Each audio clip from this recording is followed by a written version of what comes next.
Mr. President, thank you for agreeing to do this interview with us. Evidence of torture of Iraqi prisoners by U.S. personnel has left many Iraqis and people in the Middle East and the Arab world with the impression that the United States is no better than Saddam Hussein's regime, especially when those alleged torture took place in the Abu Ghraib prison, a symbol of torture of Iraqi prisoners. What can the U.S. do? What can we do to get out of this? First, people in Iraq must understand that I view those practices as abhorrent. They must also understand that what took place in that prison does not represent America that I know. The America I know is a compassionate country that believes in freedom. The America I know cares about every individual. The America I know has sent troops into Iraq to promote freedom, good, honorable citizens that are helping the Iraqis every day. It's also important for the people of Iraq to know that in a democracy, everything is not perfect, that mistakes are made. But in a democracy as well, those mistakes will be investigated and people will be brought to justice. We're an open society. We're a society that is willing to investigate, fully investigate, in this case, what took place in that prison. That stands in stark contrast to life under Saddam Hussein. His trained torturers were never brought to justice under his regime. There were no investigations about mistreatment of people. There will be investigations. People will be brought to justice. When did you learn about did you see the pictures on TV? When was the first time you heard about it? Yeah, the time I heard about pictures was on TV.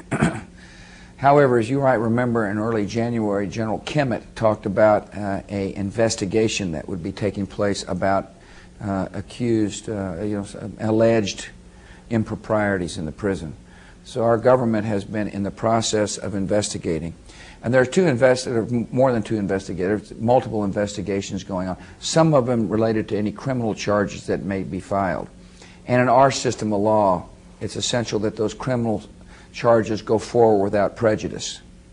In other words, people need to be treated innocent until proven guilty, and facts are now being gathered. Secondly, there's investigations to determine how widespread abuse may be occurring. And we want to know the truth. I talked to the Secretary of Defense about this morning, by the way. I said, find the truth, and then tell the Iraqi people and the world the truth. We have nothing to hide.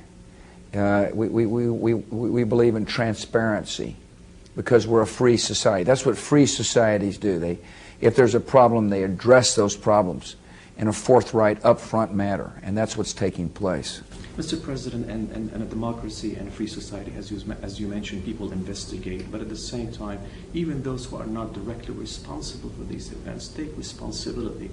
With such a problem of this magnitude, do we expect anyone to step down? Do you still have confidence in the Secretary of Defense? Oh, of course I've got confidence in the Secretary of Defense, and I've got confidence in the commanders on the ground in Iraq because they and our troops are doing great work on behalf of the Iraqi people.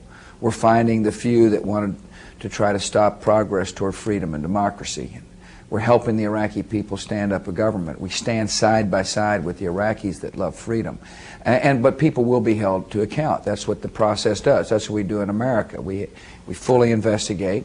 We let everybody see the results of the investigation, and then people will be held to account. Every year the State Department issues a human rights report about practices around the world and abuses.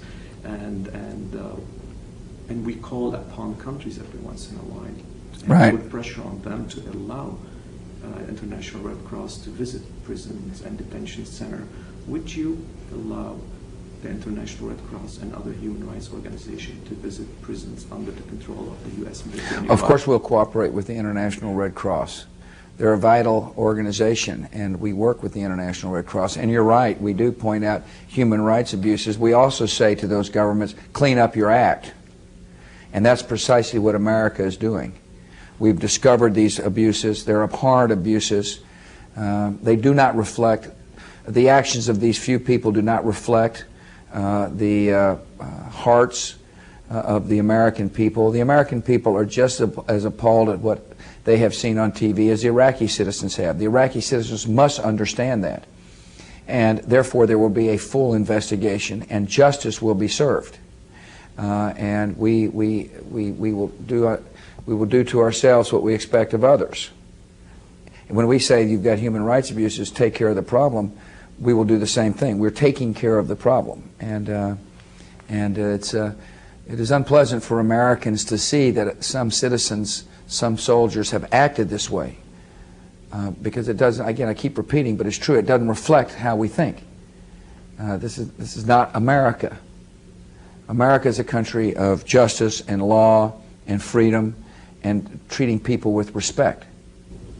Transferring control of Fallujah in Iraq to former army officers under Saddam Hussein led many people in Iraq and even in the Arab world to believe that the U.S. is lowering its expectation. Yeah, quite the contrary. We're raising expectations. We believe the Iraqi people can self-govern, and we believe the Iraqi people have got the capacity to take care of people who are willing to terrorize innocent Iraqi citizens. And that's what you're seeing in Fallujah.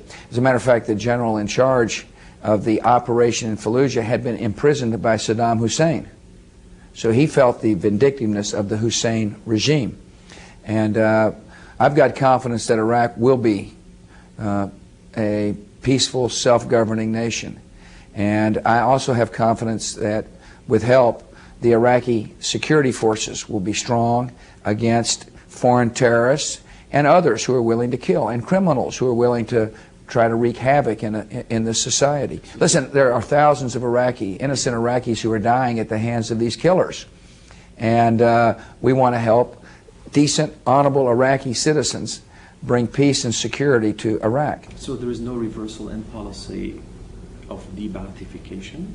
Oh no, there are citizens, for example, amongst the teacher ranks in Sunni parts of the Sunni Iraq that were denied the right to teach because they may have been affiliated with the Ba'athist Party in the past, but who are very important to the future of Iraq because they're teachers.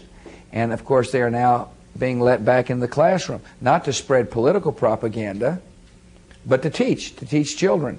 And obviously there is a process of balancing those who may have been affiliated with the Ba'ath Party and those who were terrorists and killers. And obviously terrorists and killers and extremists will not be a part of the government. But people who are, by and large, peaceful people who care deeply about the future of Iraq will be. And that's what you're seeing taking place now. It's been over a year since Saddam Hussein's regime has toppled down. And U.S. allies are in place right now in Iraq. What is your assessment today of U.S. allies in the Governing Council and the various factions of the Iraqi government? Yes. Well, first, I think we've made a lot of progress in a year. Do we still trust them? Do you still... Well, I trust the Iraqi people. Let me put it to you that way. I believe the Iraqi people want to be free. By far, the vast majority of Iraqi citizens want to have a life that is peaceful so they can raise their children, see that their children are educated, have a chance for their children to succeed. The business people of Iraq just want a stable environment for them to be able to run their businesses and make a living. People want jobs. I mean, there are normal aspirations in Iraq that give me great confidence in the future of Iraq. People aspire for the same thing in Iraq as we do in America, a chance to succeed. I also have confidence that the process we're under will work, which is to transfer sovereignty on June 30th. The people of Iraq must understand sovereignty will be transferred on June 30th. And there's a process now in place to make sure that there's an entity to which we transfer sovereignty. And then there will be elections. And I think the timetable we're on is a realistic timetable. It's one that will be met. And I believe that the elections will help the Iraqi citizens realize that freedom is coming. If I may ask you my final question on the issue of the peace efforts that you are conducting. You supported Prime Minister Sharon's plan to withdraw from Gaza, and you sent senior officials to Israel, and Israeli officials came to Washington and negotiated that plan. Do you think what was a mistake to support a plan before the Prime Minister secured the support of his own party? I think when you see a step toward peace, it's important for a peaceful nation like America to embrace it. And I felt that a withdrawal from the Gaza by the Israeli Prime Minister, as well as the withdrawal from 4 settlements from the West Bank by the Israeli Prime Minister, was a step toward peace. And at the time he did so, I called for the United States and others to seize this moment, the Quartet and the European Union and Russia and the United Nations and hopefully the World Bank, to seize this moment and to help the development of a Palestinian state that will be at peace with its neighbors, the Palestinian state that will provide hope for long-suffering Palestinian people. I think this is an historic moment for the world. I think it's a good opportunity to step forth. I am confident that a peaceful Palestinian state can emerge. I'm the first president ever to call for the establishment of a Palestinian state. I still feel strongly that there should be one. I also recognize that we have got a duty, all of us, to fight off the terrorists who are trying to stop the spread of a peaceful Palestinian state or the creation of a Palestinian state. And now's the time to make progress. And I believe we can. There was a good statement yesterday out of the Quartet that confirmed our desire for a Palestinian state to emerge. What the Prime Minister of Israel did was took a political risk. Obviously he did. I mean, his own party condemned the statement, but that doesn't mean condemn the policy. However, I still believe it was the right thing for him to do. And we support peace in the Middle East. And we support the vision of 2 states living side by side in peace. Thank you very much, Mr. President.